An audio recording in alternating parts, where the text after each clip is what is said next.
Hello gamers, Magehammer here for another episode of Tonight on Magehammer's Game Table. Welcome. This is the second in a series of my playthrough of Alone Against the Tide Solitaire Adventure by the Lakeshore using the Tiny Cthulhu rules. Now, of course, this is a Call of Cthulhu scenario, but the Tiny Cthulhu rules work perfectly well and are minimalist, and I enjoy minimalist rule sets as I grow older. They get you the story. They get you, the same kind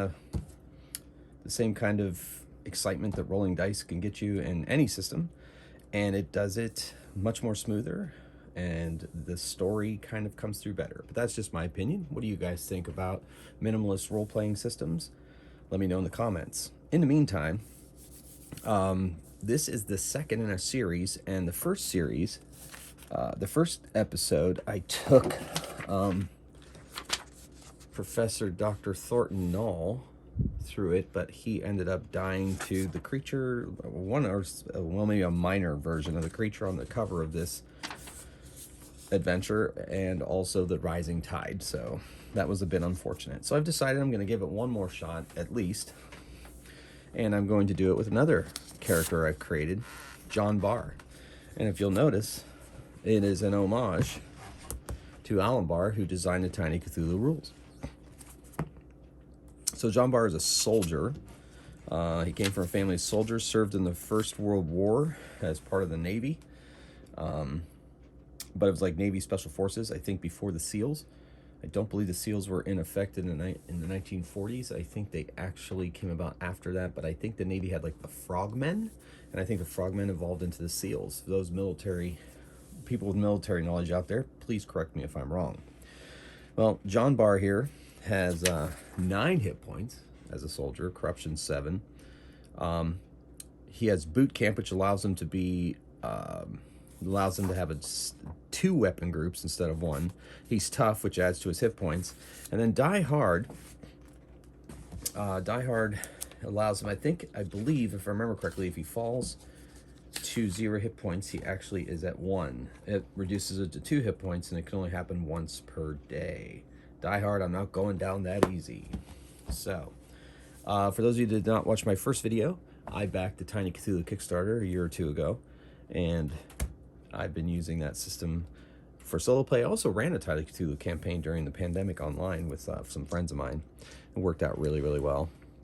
I also am employing the grit rules from the Tiny Cthulhu system, which allows rerolls and also regain hit points, and also can make somebody else miss. I pretty much just use them for rerolls, though. That just seems to be the simplest way to do it. I'm not going to give too much of a preamble into the rules or any of that, since I did in the first video. So hopefully you would go and take a look at the first video if you're interested in that. And in the meantime, I'm just going to jump right into the story. And I do encourage you to go and watch the first series and see what happens. Not even going to do the introduction. I'm just going to jump right into it. The sun sinks low on the horizon as I board the ferry headed across the lake to Esbury. As you set foot on the boat, the ferryman greets you with a wide smile and a cheery wave. He stands by the gangplank as you pass, welcoming the other passengers as he removes his cap to scratch at his balding head. His pudgy figure fills his well-worn suit, and he looks a little awkward, but he seems a rather pleasant sort. Leaving the man behind you, you take a seat toward the prow, eyes fixed on your destination. You settle into a seat with your thin briefcase resting on your lap, noticing that the rest of the passengers are likewise getting comfortable for the short trip across the lake. Glancing around, you catch sight of the ferryman entering the cabin, and as I sit patiently and wait for the engine to come to life, I listen to the sounds of idle chatter around me. I look out across the water and notice a thin fog beginning to form over the surface of the water as the temperature drops with the approach of night. After a few minutes, I hear the engine sputter into action and feel the ferry lurch forward. The conversations around me continue as the ferryman joins me, all on deck. I can't help overhearing most of the talk, though it's surprisingly banal. There are almost a dozen passengers on the ferry, and most of them are simply looking to spend their money during their weekend in Esbury and to enjoy the various shops and leisure activities the lakeside town has to offer. Many of the passengers seem to come from money, as is common in Esbury. I notice a strange look from one of the women in the group, and she has a full figure and brown hair and eyes, and she seems to be looking me over, admiring my features.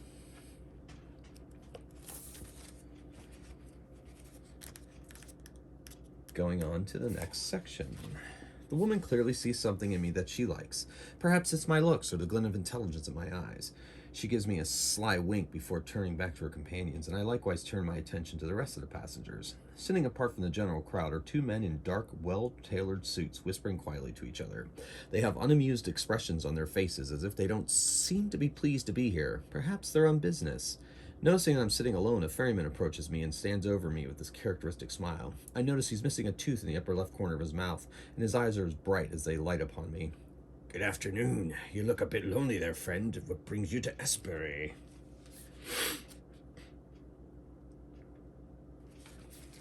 Now, it doesn't have soldiers an option, but the backstory for my character, John Bahr, is that he's in Navy intelligence, and he is investigating some strange going-ons in the town of Esbury. And so he is in plain clothes, as you see, and he's playing the role of a private investigator, because telling people he's from the government at this point probably would close more doors than it would open. So we're going to go with the private investigator, which is one of the options. I choose my words carefully before replying, not wanting to give out my sensitive information. I tell him that I'm with an investigative service in Boston and I'm working a case. The ferryman scratches his head. Boston, huh? They sent you all the way out here. I imagine this has to do with Professor Harris's death. But Officer Pell has that handled, I think. The man shrugs and flashes another smile. Oh, but I suppose it's not my place to pry. He extends his hand to me. I'm Lance Sanford, by the way. I think we skipped the introduction. So I ask him about Professor Harris. The ferryman raises a questioning eyebrow at me. Professor Harris, I can't say much really. I didn't know him all that well, but he seemed like a nice guy. I was sad to hear that he died. I gently press him for more information about his death. Sanford frowns, but answers. Well, Officer Powell says it's suicide. I'm inclined to believe him, but Professor Harris seemed happy enough to me. More than content to relax in Esbury like anyone else. In between his studies, of course. Ancient Indian history, I think it was. I had coffee with the professor a few weeks ago, and he talked my ear off about it. I couldn't understand half of what he said, but he was quite excited by whatever it was. I exchange a few more pleasantries with him before he goes to finish guiding the boat into port. I pass the time in casual conversation with the other passengers, and observing the scenery, I note the tall pines and sloping hills along the lakeshore around Esbury. These features in the small town beyond are just visible through the growing mist, but squinting helps them make them out to my satisfaction. In time, I arrive on the pier at Esbury, grateful to be off the water. I take first steps onto the pier with the rest of the ferry passengers, trying to get my land legs once again, and the passengers still chat casually as they walk off to their destinations. I note one last flirty wink from the full-figured woman as she struts along confidently behind the women accompanying her, and I feel the two dark-suited men push past me at a brisk pace, nudging me out of their way, and Sanford gives me one last wave and a smile as he begins tending to the old rust-stained boat that is his pride and joy. And the last light of the sun is fading fast, and the fog is growing thick on the water. The night is still young, but I would rather not be wandering around the dark and fog of a town I'm unfamiliar with. Taking in my surroundings, I see a sizable crowd jockeying for entrance into a lavish, modern-looking building along the lakeside. A folding sign sits out front, illuminated by a lantern. The words "Estate Sale Tonight" are written on in large, bold letters. While this seems to be the main attraction, I could also seek out somewhere to stay for a night and set about my work in the morning. Well, I think I'm going to go to the estate sale. I am an investigator, after all. And what better place to go and observe people of the town than an estate sale? And, for all I know, it might be Professor Harris's estate sale. Pushing through the crowd, I make my way toward the estate sale. Judging by the number of people packing in a dance hall, this seems to be quite the event. Most of the people here are well-dressed with conspicuous amounts of jewelry and designer clothing on display. I see a broad-shouldered man in a policeman's uniform standing by the door, and he has a scarred yet clean-shaven face and a baton at his side. His brow is furrowed in a serious expression, and he watches the commotion through narrow eyes.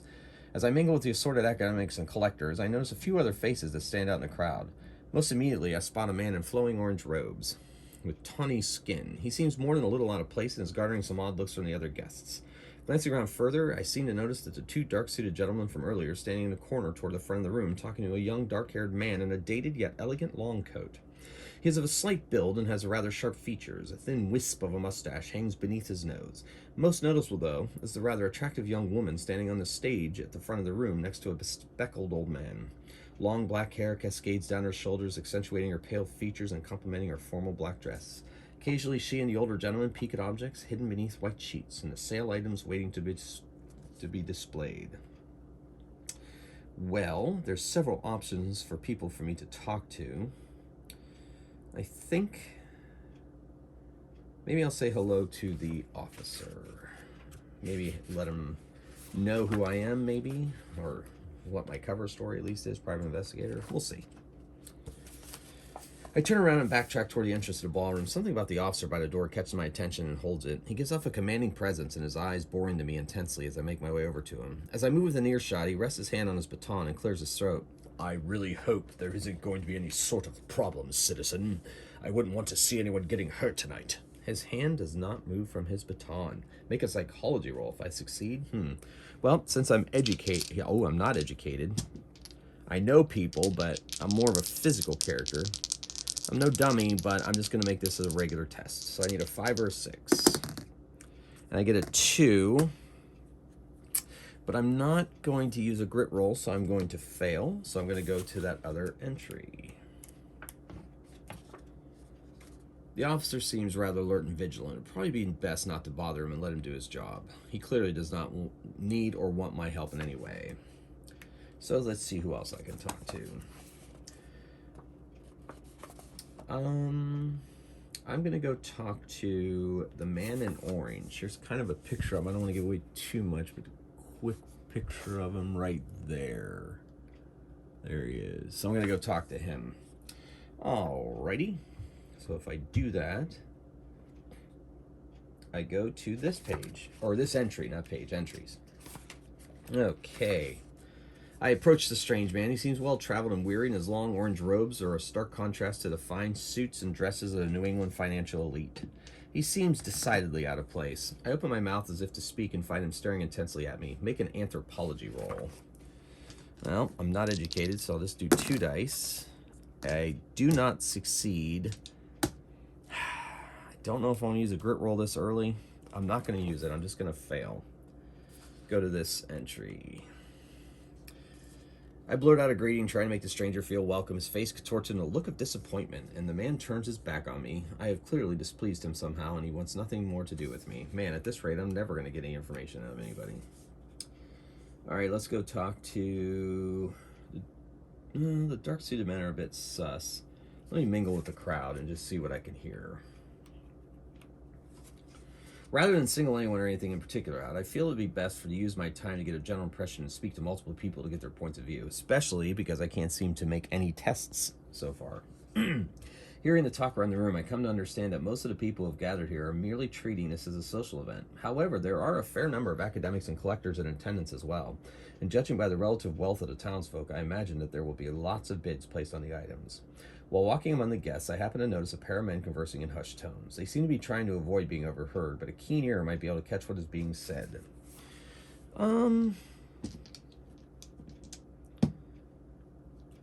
I don't have anything I think that would give me advantage, so I'm just going to make a regular test, and I fail. I really need to hear what these guys are saying, and I'm tired of failing rolls. I'm going to use a grit point, and I get a 6, so I do have a success finally. Holy crap. That just took too long. All right, anyway, where was I? Yes.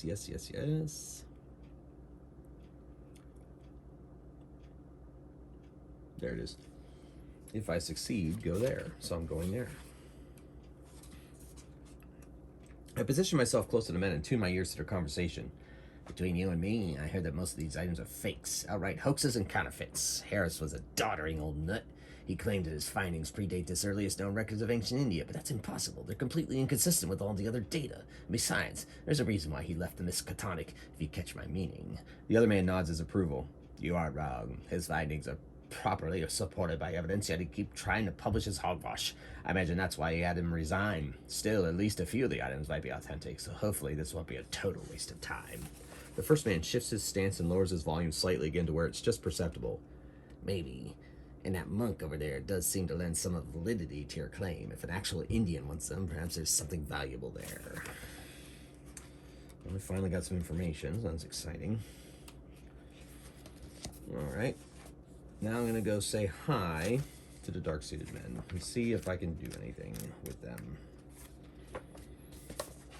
I approach the huddled group and introduce myself to them, stating that I recognize them from the ferry, and the two of them from earlier appear annoyed at my presence or visibly irritated. Scram, man, we don't know you. You got nothing to do with us. The third man seems likewise bothered and frowns at my intrusion.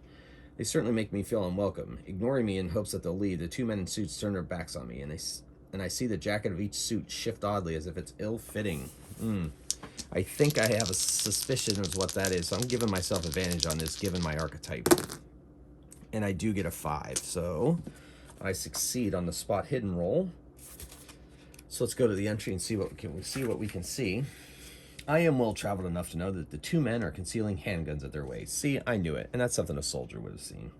What they could possibly need them for is beyond me, but their hidden weapons and shady nature make me think it isn't good. Before I turn to go, I think I catch a glint of metal from beneath the fold of the young man's coat as well. This man likewise could be armed. Or is armed. Alright. Coming down to just a few more choices.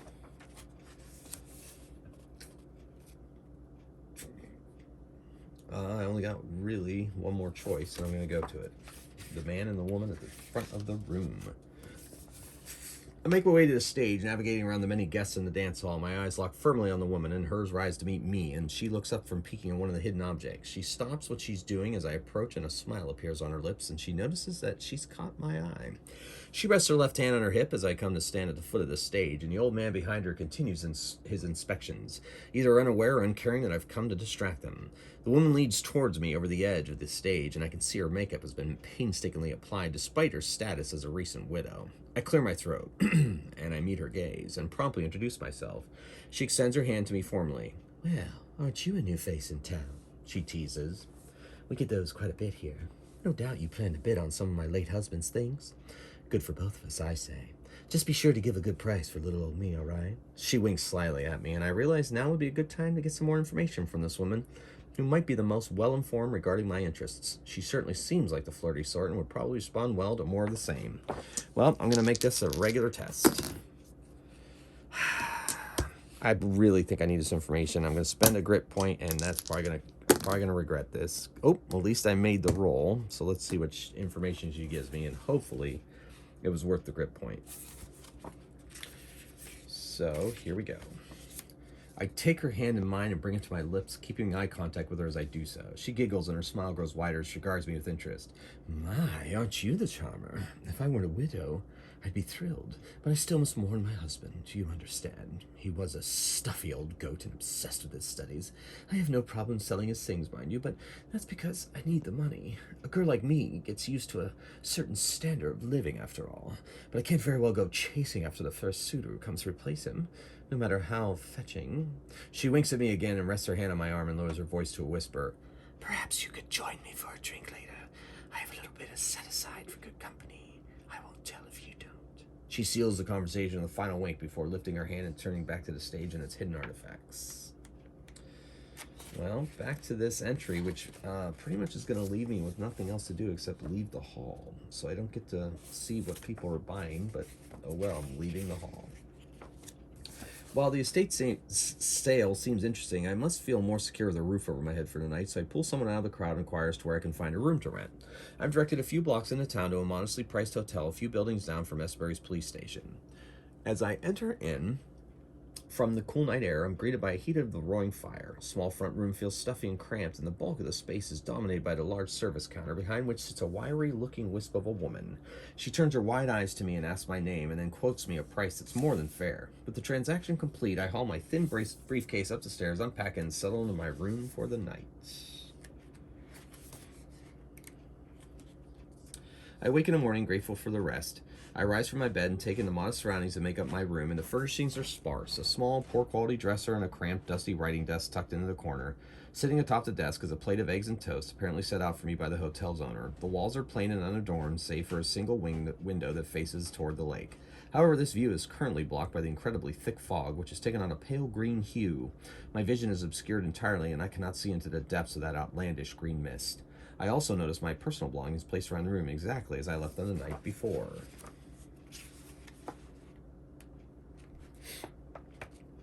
After getting dressed and eating the modest breakfast set out for me, I'm ready to begin my day. I take a moment to consider what this means for me. My mind turns to Professor Harris. If I'm so inclined, I might be able to investigate the circumstances of his death further, but considering that I don't have his widow Amelia's address, I might have to start my search of the official report filed with Officer Powell at the police station. Alternatively, I could take his free time to look through my belongings and examine any items I might have. The hotel owner has been in my room, so a check of your things might be in order. Or perhaps I have some other reason to look over my possessions. Finally, if I feel that my business in Esbury is concluded, I may try to find Lance Sanford at the ferry. Well, I'm pretty confident my stuff hasn't been disturbed. I'm going to head to see Officer Powell. Get the address. I step into the greenish mist. I feel it clinging tightly to me as I make my way to a short distance to the police station. Upon entering the small brick building, I am struck with a sense of claustrophobia. The walls here are uncomfortably close together and the space is tight. Crammed into a tiny structure is a large desk, several filing cabinets, and a few chairs. A closet-sized holding cell with iron bars sits at the rear of the room. Behind the large desk is Officer Powell, smoking a cigar with his feet propped up on the table. His coat is unbuttoned, his hat lies on top of a stack of papers next to a battered old revolver. He opens one eye and frowns at me, sighing through his cigar as he straightens himself up to look presentable. If you're bothering me right now, I'm going to assume this is important. You mentioned that you would like to see the police report for Professor William Harris's death, which he replies with a snort. You have no business dealing with that. And even if you did, this is my jurisdiction. Shove off and leave me in peace. He doesn't seem cooperative, but perhaps I could convince him that I have some special circumstances that warrants me looking through the files. Make a fast talk roll. I don't really have fast talk anything, so I'm going to... Oh, I am successful with a 6. All right. I imply that I know the sort of people who might ask the wrong questions if I don't get access to that report, and I'm not certain whether or not he believes me, but I can tell it's more trouble than he's willing to risk. Look of irritation, he thumbs through the stack of papers on his desk before handing up the file that I asked after. According to the report, Professor Harris's death is officially a suicide. His death occurred at his home address, and he was up late one night in his study where he stuck a gun into his mouth and painted the room red. His body was found the following afternoon by his wife, Amelia Harris. There was no note. The deceased had no prior criminal history, and the gun found at the scene hadn't been used in any reported crimes. Overall, the report is dry and minimalist. All requisite information is present, but only to the bare standard of diligence. Satisfied, I hand the file back to him, and he grumbles and tucks it away before clearing his throat loudly and propping his feet back up. I feel I've been given a cue to leave, and the Officer Powell will now likely be of much further help.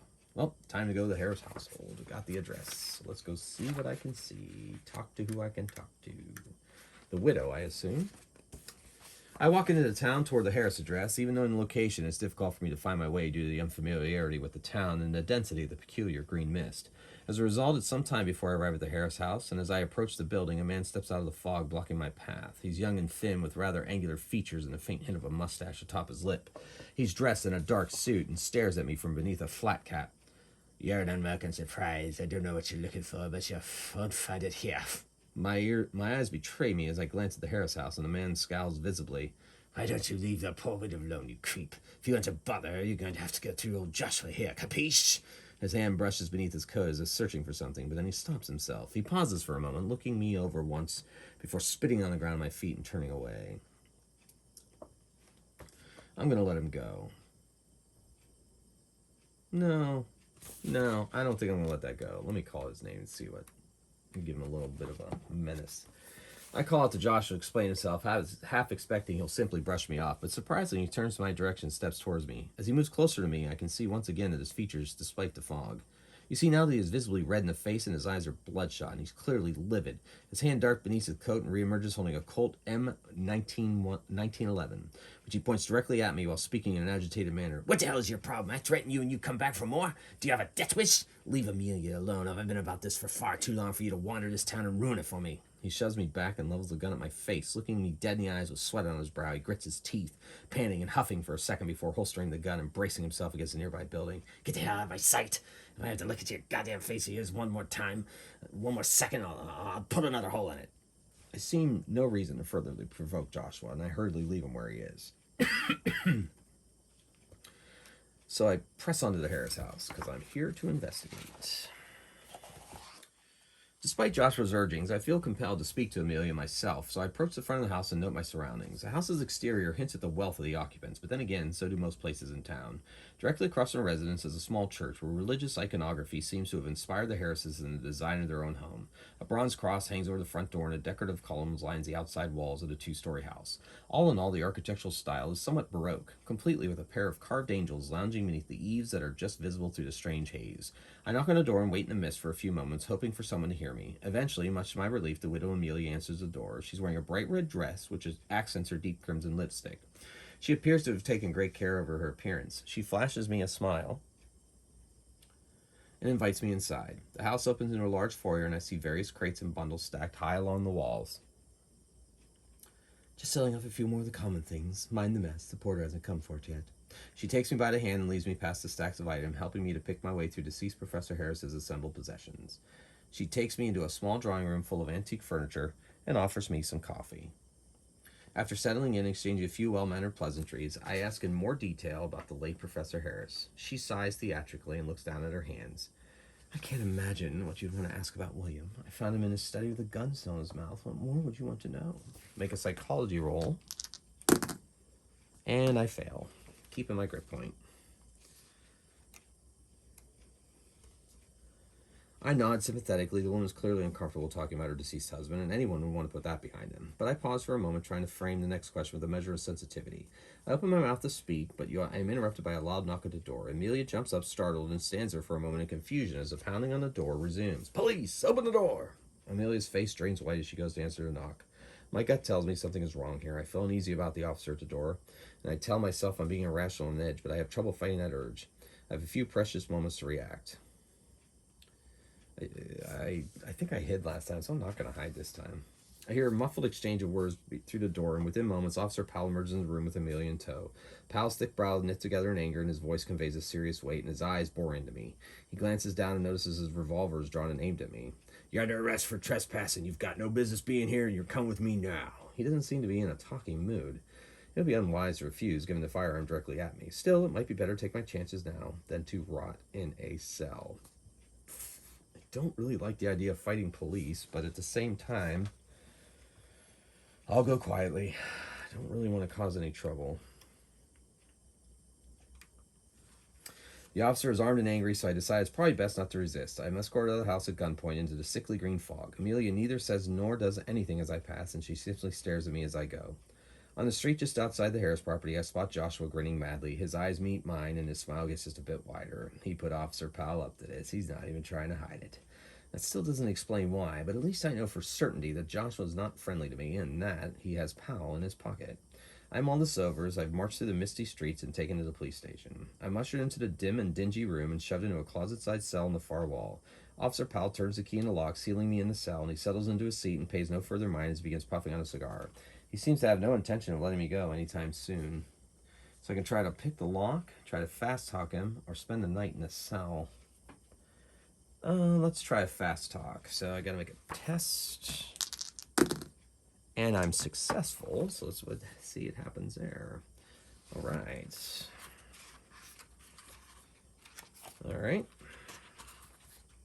I turn my attention to Officer Powell and plead with him to release me. Initially, he pays me no mind. Eventually, however, I mention that I'll leave town if he lets me go, and that seems to seal the deal. Having you out of the way makes my life a bit easier. Get the hell out of here before I change my mind. If I see you again, you're getting a bullet.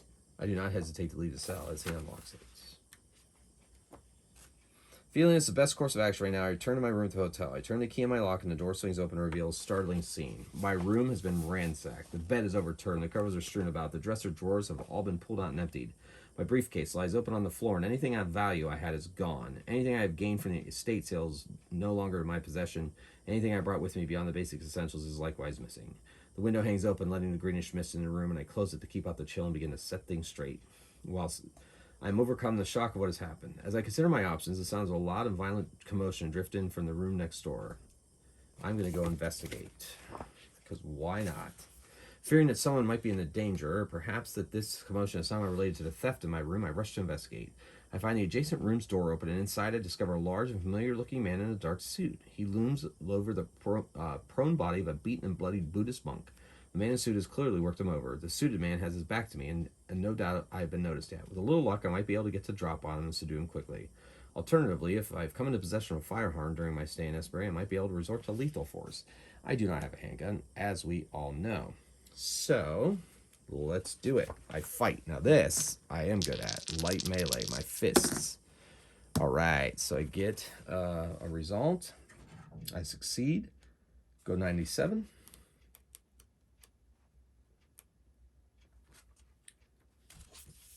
I rush the man and swing for his head. The blow lands, carries him into the wall, and with a sickening crack, he is rendered unconscious and collapses in a heap on the floor.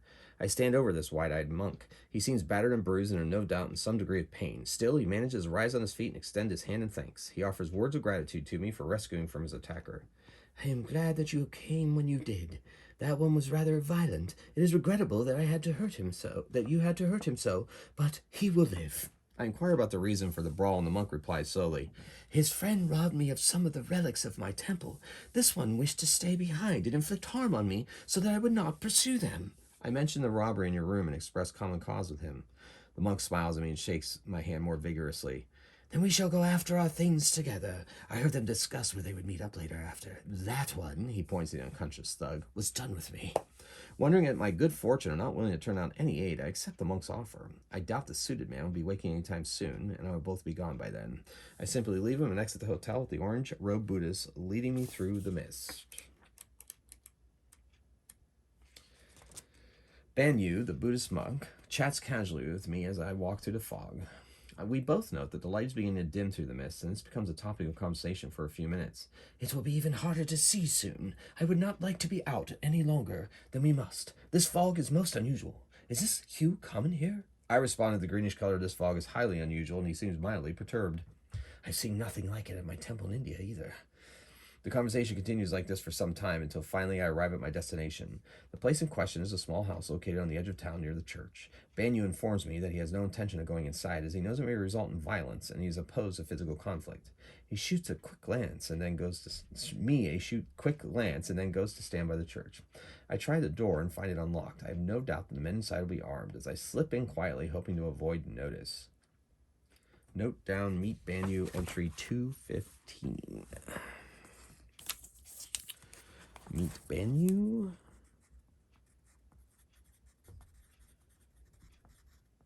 And 215. Okay.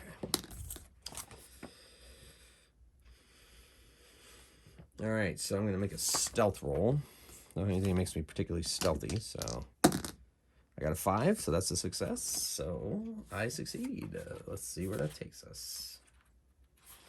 I approach the house and place my hand on the doorknob. I hear voices inside as I pause, waiting for them to stop, and I press my ear to the door. The conversation eventually fades, and I hear footsteps walking away, vanishing in the depths of the building. Feeling satisfied that I won't be spotted immediately, I turn the knob and creep inside. Glancing about, I see a small living room and kitchen with 2 doors at opposite ends of the common area. The door on my left is wide open, and I can see a set of stairs leading down, and the door on my right is closed. I assume that leads to the bedroom. Well, let's go down the stairs, because as we all know, Call of Cthulhu, going downstairs is usually very dangerous. And the same for Tiny Cthulhu. I cautiously descend the stairs, which creak beneath my feet. When I reach the bottom, I find myself in a dank and dusty basement, illuminated by a single dim and flickering bulb that dangles precariously from the ceiling.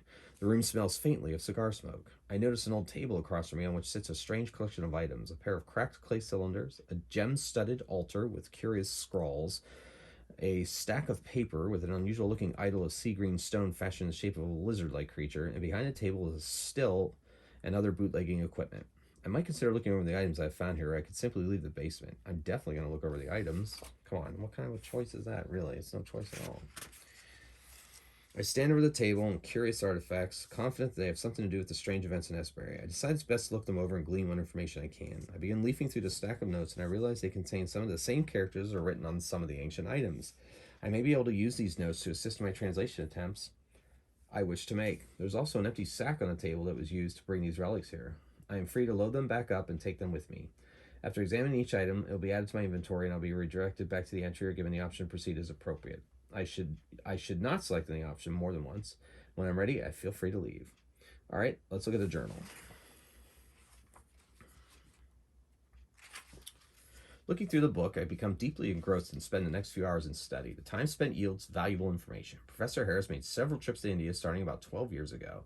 During these visits, he went to multiple sites to make observations and recover artifacts. His longest and most profitable trip appears to have been 10 years ago, an excursion to Sarnath, India, where he writes about recovering several items from an active Buddhist shrine. Apparently, Professor Harris had some regrets about this theft, but he couldn't resist having the artifacts for his personal collection. The description of the items he came across in Sarnath matched most of the items at the estate sale last night.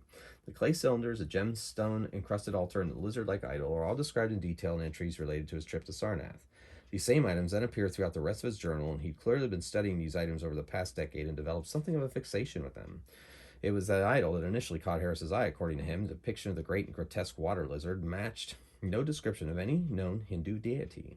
Hoping to find clues to the idol's identity, Harris sets about trying to translate the mysterious script on the cylinders and the altar. In doing so, he met with significant difficulty, as the text was only barely recognizable as an archaic dialect of a pre-Sanskrit language.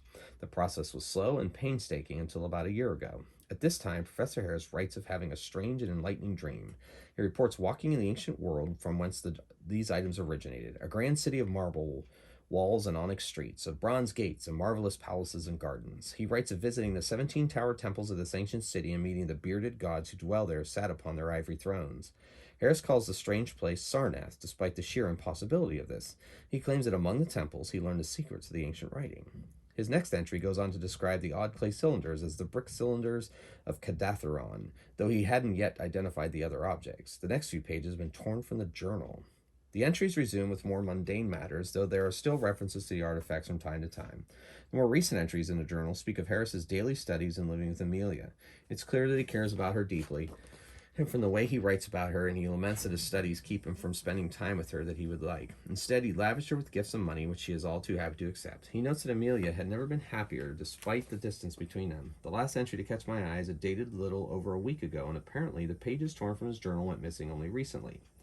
Professor Harris expresses deep concern at this, that there was no signs of forced entry to his study, and only he and Amelia had access to it, though he was sure he hadn't removed them from the journal himself. I finished my reading, glossing over the last week of the professor's life, which is rather uneventful and peaceful beyond his continued obsession with the artifacts and his occasional worries about Amelia. All right, so I will add that journal to my notes. Harris Journal.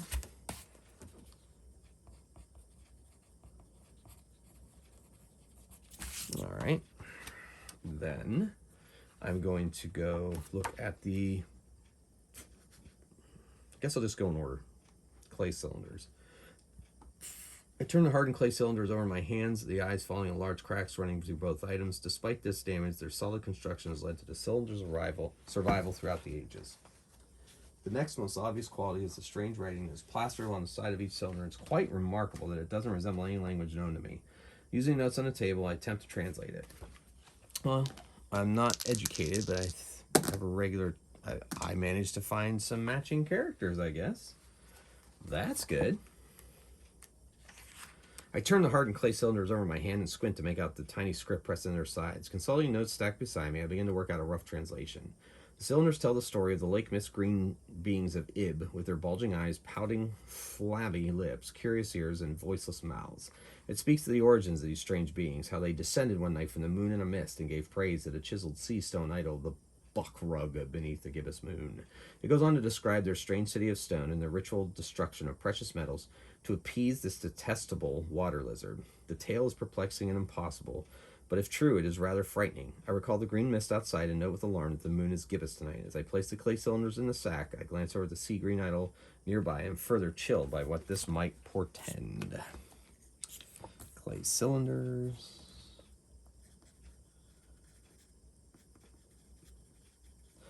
And I want to check something because it's said to add to my Cthulhu mythos. So I'm trying to remember in Tiny Cthulhu, there's a possibility that that is actually like mythos or something, or I'm already inured from what I saw in the war. I don't think,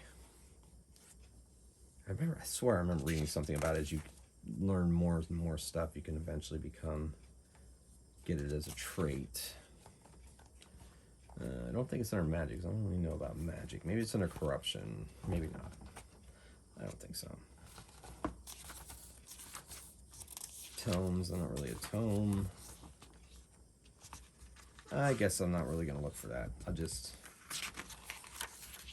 know that I have, access to mythos style information.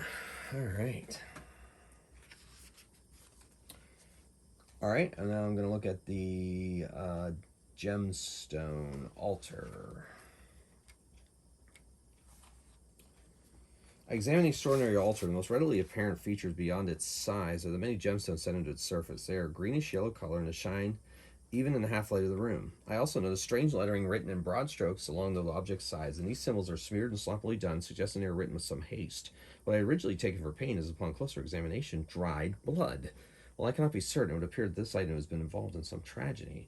Using the notes on the table, I may be able to piece together a translation of the text written in blood. So here we go again. This time I'm not as successful, so I'm going to put the gemstone, I think it was a small gemstone order. I'm just going to at least write it down. I can't remember how big it was. And then finally, I'm going to get the green idol. All right. Let's go read that. I looked the idol over. It's made of sea green stone and chiseled in a likeness of a water lizard of some sort, and the sculpture is grotesque and hideous, and the depiction of the lizard-like creatures unnerves me. Still, the work is extremely well-preserved and unquestionably ancient. I feel uncomfortable staring at this alien-looking thing for too long, so I stow it away in the sack out of sight. And now I'm going up to the bedroom. Why not? In for a penny, in for a pound. I open the door to find a bedroom, which I'd much expected. The room clearly belongs to a bachelor, as the only feminine object is set a lace sleepwear lying across the bed. I look to a nearby nightstand and find several framed photographs of Joshua and Amelia, so I assume the clothes are hers. Peeking out of a drawer in the nightstand is an open box of bullets, as well as several bottles of bootleg whiskey. I scan the rest of the room, and the only other object of note is a dresser. I search it and find it to be full of men's clothing, the sort that Joshua would wear. However, as I'm rifling through his things, I find an envelope. Turning it over, I see it's unsealed, and judging by the crumpled state of it, the letter inside has been read over several times. I pull out the letter and begin reading. It appears to be a correspondence between Joshua and Dr. Weber, based out of Arkham. Weber is apparently a psychotherapist that Joshua sees on a monthly basis. According to the letter, the past few months have been quite difficult for Joshua, and in addition to his criminal activities and his relationship with Amelia, he's been troubled by strange dreams, which Dr. Weber labeled as obsessive delusions. Joshua has a fixation with a particular dream of a beautiful city in a far-off land, and he describes the city as made of marble and says that sometimes he wakes up crying because he has to leave it behind in his dreams. He also reports seeing a frightening lizard thing in the water off the shore of his strange city. Sometimes in the night it whispers that it knows the way to the city. Though the lizard thing scares him, he listens to the whispers, and Joshua professes a deep desire to go to that city, though he doesn't know where it is or even if it's real. For his part, Dr. Weber assures Joshua that these things are completely fictitious and he must find a way to return to reality and leave the delusions behind. I return the letter to its envelope and slip everything back the way I found it, thinking about how this affects the course of events here in Esbury. Silently, I return to the main area of the house, and I may now investigate the basement or leave the house. I've already done the basement, so I'm leaving. I decide that I've seen enough of Joshua's house, and I have no reason to linger here. I exit the building and close the door behind me. I look out into the fog and find it thicker than I remember. I can see almost nothing. Compounding this problem is the darkness, which has completely fallen while I was inside. Armed with new knowledge, I feel prepared to confront what lies ahead of me. I take a few steps on the street and am shocked to find the town's cobblestones waterlogged. The lake's water level is rising and Esbury is beginning to flood. Given earlier events, I may suspect that this is not entirely natural. Even if it is, the rapidly rising water is a serious threat in myself, and I feel a twinge of fear but overcome it and spur myself into action. I know I must escape the flood and that I must act quickly. If I know where to meet with Banyu, now's the time I may choose to do so. I'm going to do that. Which it was 2:15.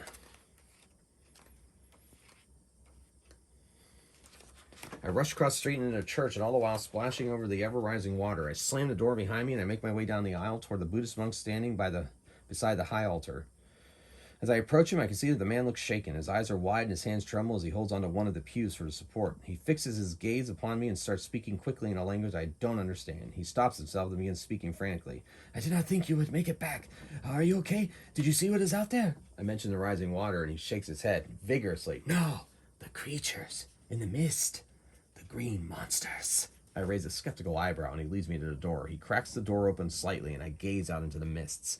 I do indeed see something strange, a not entirely human silhouette shambling about in the darkness and the fog, and before I can get a better look, the monk yanks me back into the room and closes the door, but not before the thing notices us, and a loud banging begins on the door mere seconds later. "You see it now, yes? They come for us!" He draws me closer, pulling me in so he can speak in a hushed tone, though still in a hurried manner. "That is why I came here, friend. My temple wanted me to bring the relics back because they are cursed by evil things. My temple would perform rites over the relics to keep the curse away. But they are not safe elsewhere. It may be too late, but I know the words. Come, join me. We will stop this." He takes my hand and drags me to the altar. I set down the sack of things, and the monk closes his eyes and begins to speak in a strange tongue. Yagnar Nog Nagluli Og Bakrag. He utters each syllable slowly and carefully, giving me the chance to join with him if I so choose. I do have the idol, so let's go to that entry. I stare at Banyu as he completes his chant. It's as if a great weight has fallen from his shoulders. I look at him curiously for a moment before I notice the pounding at the door fades to a stop. Cautiously, I go to the door and crack it open a little, and so I can look outside. As the door swings open, a rush of water swirls into the church, soaking our legs and the floor around us, before pulling amid the church pews. Looking out into the streets, it appears that all of Esperia is awash with waist-deep water, though the fog has faded and the water doesn't appear to be rising any further. Banyu comes to join me, and he breathes a sigh of relief. "It is done now. You will be safe for the moment. I will take the artifacts with me when I leave this place. We will prevent this from happening again." With that, Banyu gathers up the sack of items by the altar and wades out into the floodwater. I don't know where he's going, but I never see him again. In time, Esperia is evacuated, and the bodies of some residents are found, their deaths labeled as drowning, and some residents claim to have seen strange things in the mist, which the papers label as an outbreak of mass hysteria brought on by the anomalous flooding. So, some residents are committed to mental institutions, though many return to Esperia when the water recedes. I'm still not entirely sure what went on here, but I'm fully aware that it wasn't entirely natural. I do my best to forget it, but the memory still lingers in the back of my mind, and I never return to Esperia. The end. Well, ladies and gentlemen, that was a lot better result than the last time. So that was fun. I got a lot more information. I got a lot more out of the adventure that time through. So that was fun. All right. Well, ladies and gentlemen, that was another tonight on a Magehammer's game table featuring a Tiny Cthulhu run through a Call of Cthulhu solitaire adventure, Alone Against the Tide. Hopefully you enjoyed that adventure as much as I enjoyed going on it. And hey, John Bahr survived, and he may live to fight another day. Who knows? I may do another one of these, maybe in another scenario, maybe this same one again, but probably not with John. But if I do another scenario, it'll be with John, and we'll see how it goes. Anyway, for now, this is Magehammer telling you that until next time, keep on rolling dice and playing games. Thank you very much for watching. Magehammer out.